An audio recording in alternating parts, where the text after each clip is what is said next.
Vamos lá. Tiago Parigiani, seja muito bem-vindo. Consegue me ouvir? Como é que está o áudio aí? Tiago, de discussão aqui, já vou te inserir no assunto. O próximo tema que a gente vai falar é 14º salário. Mas, assim, tem uma eleição ainda. Vários líderes mundiais, eles fizeram as suas manifestações em relação ao Lula, tá? E não só com aquele discurso de felicitação, mas um discurso de otimismo, dizendo que querem trabalhar com o presidente Luiz Inácio Lula da Silva, inclusive países comunistas, como, por exemplo, Estados Unidos e Canadá, né? Ironia.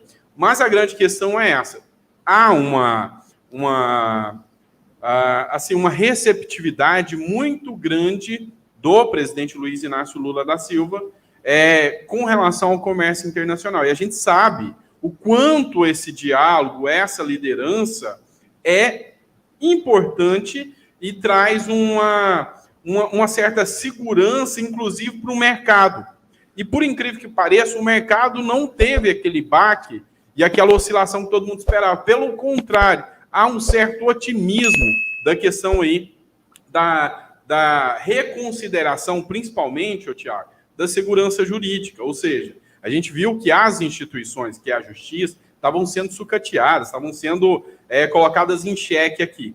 Já na questão de segurança jurídica, de aceitação do mercado, teve um bom desempenho. Qual a sua visão? Eu quero a sua opinião límpida e clara.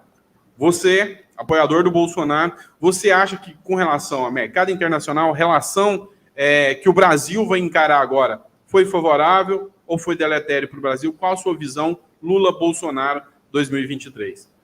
Vamos lá. Primeiramente, bom dia. É um prazerzão ter sido convidado para a sua live aqui. Sandrão, conte sempre comigo. O Milton, não sei se está aí. É a Fran que está aí do teu lado? Com a Fran, troquei palavras pelo WhatsApp. Quando você estava naquele momento crítico ali, um prazer estar aqui pela primeira vez, a gente podendo se olhar, Fran. Você é uma grande mulher, foi uma grande guerreira naquela luta ali. Muita filha. Merece o marido que tem e o marido merece a esposa que tem. Vocês estão de parabéns. Defensor do Bolsonaro, você falou, Sandrão. A gente conversou numa live a respeito disso. Eu transitei. Né? Hoje eu não sou um bolsominion e eu não sou um fã do Lula. Eu consegui ficar no meio de uma situação que eu achei que eu não iria conseguir ficar.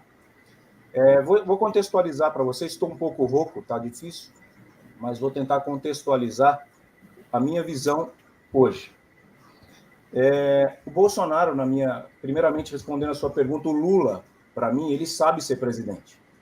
Ele não é nenhum cara chucro, desinformado. Muita gente pensa que ele é burro porque ele não sabe ler direito ou ele fala com a língua presa. Ele é muito inteligente e ele foi um bom presidente no primeiro mandato.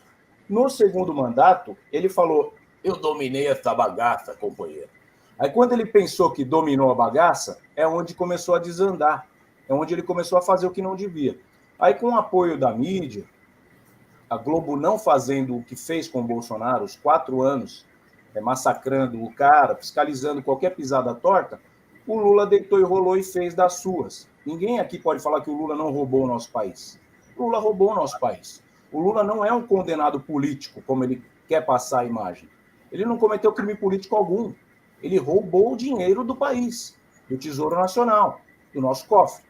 E o país perdoou o Lula por esse crime. Aí eu tenho uma analogia que eu preparei aqui para vocês, daqui a pouquinho eu vou falar. Mas o Lula, pela visão do mercado internacional... Bom dia, Milton. Tá quietinho aí. Ele é muito bem visto, porque ele não fez nada contra os Estados Unidos, ele não fez nada contra a Venezuela, ele não fez nada contra a Argentina. A Cristina Kirchner, eu fui para a Argentina em 2010, ela é parceiraça do Lula. E hoje é ela que está mandando na Argentina.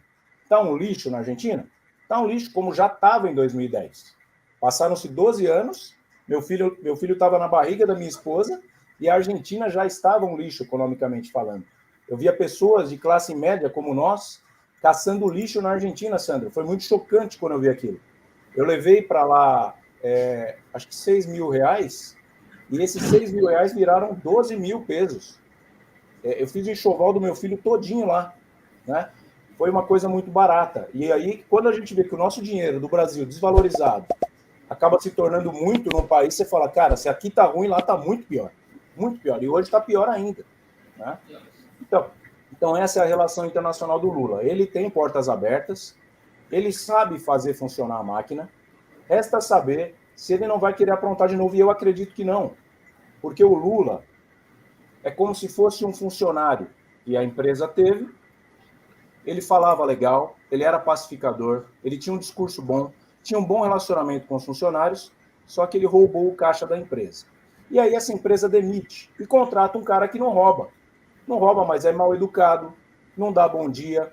Quando tem uma solução para um problema, ele fala, não, isso não presta, não tome essa solução, que essa solução é ruim. Ele foi negacionista na vacina. Então, o Bolsonaro tem capitais. Ele não governou pensando na reeleição. O Bolsonaro ele governou surfando a onda dele por 4 anos, curtindo a vibe, colocando o pezão cruzado em cima da mesa, eu sou o patrão dessa bagaça, e quando chegou a hora de renovar o contrato, os contratantes, no caso o povo, perceberam essas gafes dele. Então o Bolsonaro não perdeu para o Lula, ele perdeu para ele. Ele perdeu para ele mesmo. Infelizmente, ele não governou para renovar o contrato. Ele governou por 4 anos e infelizmente teve uma pandemia no meio disso, que abreviou o governo dele em 2, que os outros 2 ele só teve que apagar incêndio. E era por isso que eu ainda continuei votando nele. Eu não consigo votar no Lula, né? Uma questão de princípios meus, cultura minha, assim como eu falei, votem quem vocês quiserem, eu não vou influenciar vocês. Né? Vocês têm argumentos para votar no Lula, eu não tenho argumentos para votar no Lula, eu tenho argumentos para ainda continuar acreditando no Bolsonaro. Aconteceu, o Lula está lá, a gente vira a chave, temos que ter essa maturidade, não ficar atacando pedra, mimimi, vou mudar para o Paraguai, vou mudar para a Venezuela. Não, agora é torcer para o Lula. O Lula ganhou, o Lula está na cadeira de presidente do Brasil.